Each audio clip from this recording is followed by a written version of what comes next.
Agora, pessoal, eu quero falar um pouquinho sobre o conflito envolvendo Israel e o Hamas, porque Israel anunciou ter matado nesta quinta-feira o líder Yahya Sinwar durante uma operação militar ali na faixa de Gaza. O Luca Bassani vai trazer os detalhes para a gente agora e vai explicar também de que maneira que isso está repercutindo internacionalmente. Fala aí, Luca, seja muito bem-vindo. Boa tarde a você, Evandro, a todos que nos acompanham. Israel, então, acabou de confirmar, através do premier Benjamin Netanyahu, o porta-voz do Exército, Daniel Hagari, e também o ministro das Relações Exteriores, Israel Katz, que conseguiu matar o número 1 do Hamas depois da morte de Ismail Haniyeh, que foi eliminado, segundo a IDF, em Teherã mais cedo este ano. Yahya Sinwar era, desde então, o principal terrorista que estava ainda vivo, não tinha o seu paradeiro divulgado desde outubro do ano passado e foi eliminado, segundo as IDF, em uma operação de inteligência e de cerceamento da liberdade de Sinwar durante as últimas semanas no norte da faixa de Gaza, onde morreu ele e mais outros 2 membros do Hamas. Nós vemos, então, que os Estados Unidos disseram que há possibilidade, com esta confirmação, de que a guerra possa se encaminhar para um fim, ou até mesmo as discussões diplomáticas para o retorno dos reféns de um cessar-fogo possam ser retomadas. Netanyahu, todavia, disse que a guerra não acabou e deixou claro que ainda tem muito para ser feito para que os objetivos estratégicos militares de Israel sejam atingidos dentro da faixa de Gaza e também no Líbano, agora que a guerra se estende também por lá durante essas últimas semanas. A gente vê que ao longo destes meses, 3 importantes lideranças, então, dos grupos aliados do Irã, dos grupos terroristas que atuam pelo Irã, como Nasser Nasrallah do Hezbollah, Haniyeh e Sinwar foram então eliminados nestas operações, o que mostra exatamente essa a grande superioridade da inteligência israelense, ao mesmo tempo que deixa ainda muitas dúvidas sobre se a guerra poderá ser finalizada a partir disso ou se apenas significará um novo passo para mais radicalização e mais violência, além daquela que já estamos vendo durante os últimos meses. Agora, Luca Bassani, rapidamente, tem uma questão, pela qual o governo israelense tem sido cobrado, que é a libertação dos reféns que ainda estão nas mãos do Hamas. Provavelmente, pelo que eu tenho acompanhado também da manifestação da população, das pessoas com as quais a gente conversa em Israel, elas não pretendem deixar de cobrar Benjamin Netanyahu enquanto essas pessoas não estiverem de volta, enquanto não forem entregues. Mesmo aquelas que talvez numa situação mais grave, mas que as pessoas tenham o direito, pelo menos, de velar os parentes, Tem várias questões envolvidas aí que podem fazer com que esse conflito ainda se estenda.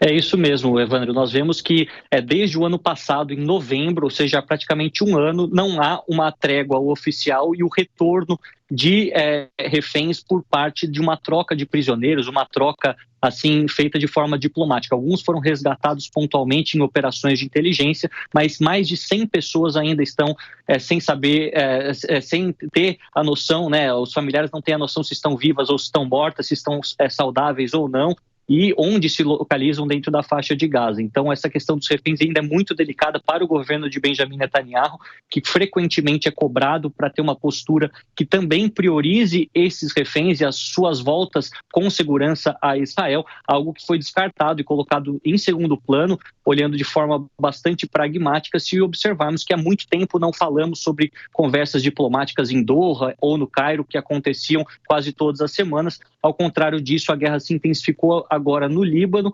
inclusive a parte de Gaza não tem sido muito mencionada por nós da imprensa, mas acontece também a guerra, continua acontecendo com muitos bombardeios e operações, a exemplo desta no norte da cidade de Gaza, bem lá no norte do enclave, que matou Yahya Sinwar. Então, é algo preocupante e tem muitas coisas ainda para serem resolvidas, por isso mesmo que todos que falam sobre a possibilidade da guerra acabar com a morte de Sinwar é um pouco utópico, considerando o mundo real e de todas essas muitas incógnitas que temos ainda a ser respondidas. A própria eleição americana, os americanos têm cada vez mais pressionado para que haja uma finalização, uma diminuição da intensidade deste conflito até as eleições. O presidente Biden e a vice-presidente Kamala Harris têm um interesse para que isso aconteça como um trunfo democrata, eventualmente, mas não há indícios de que em tão pouco tempo isso possa ser arrematado e a situação possa melhorar. Muito pelo contrário, a gente vê que a situação humanitária agora no Líbano também é bastante grave. Mais de 1 1.200.000 pessoas deslocadas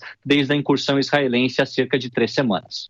Muito obrigado pelas informações, viu, Luca Bassani? Um ótimo trabalho para você. Se tiver novidades, por favor, chame a gente aqui que o espaço está sempre aberto. Eu quero saber de você, Gustavo Segré, qual é a tua análise sobre o fim ou não de um conflito a partir do momento que os líderes são exterminados pelo governo israelense, né? Porque essa era uma parte do que eles previam, do que eles tinham como estratégia, que é tentar acabar com as lideranças para minar a atuação dos grupos terroristas. Mas, como eu questionei ali ao Luca Bassani, tem reféns envolvidos, tem pessoas, tem cidadãos israelenses, e isso tem um peso muito grande para aquela população.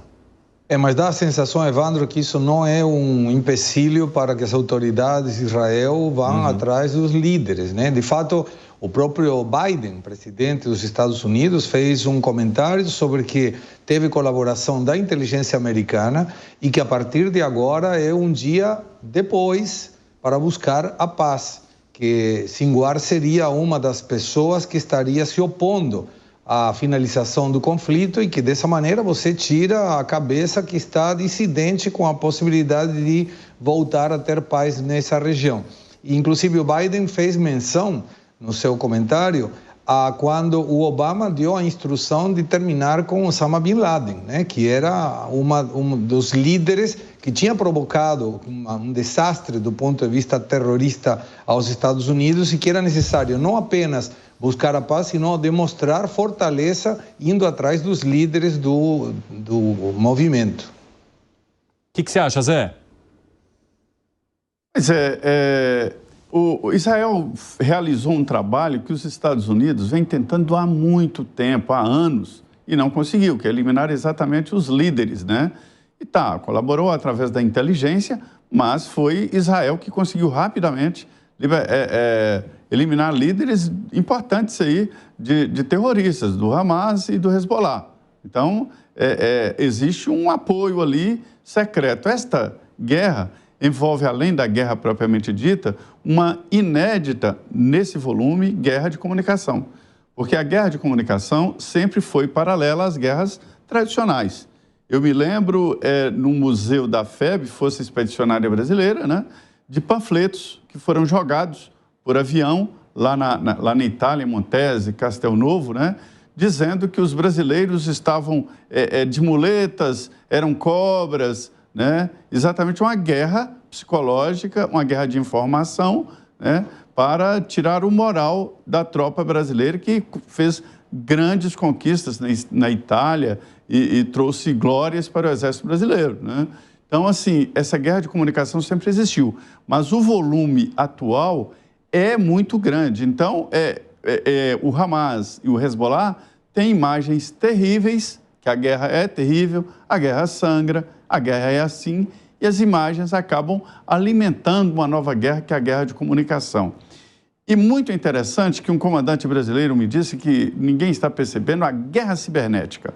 Há uma guerra de informação e de produtos eletrônicos, né, de informação através de computadores e eliminar dados de computadores muito grande e que ninguém está prestando atenção porque não há dimensão do tamanho dessa guerra cibernética.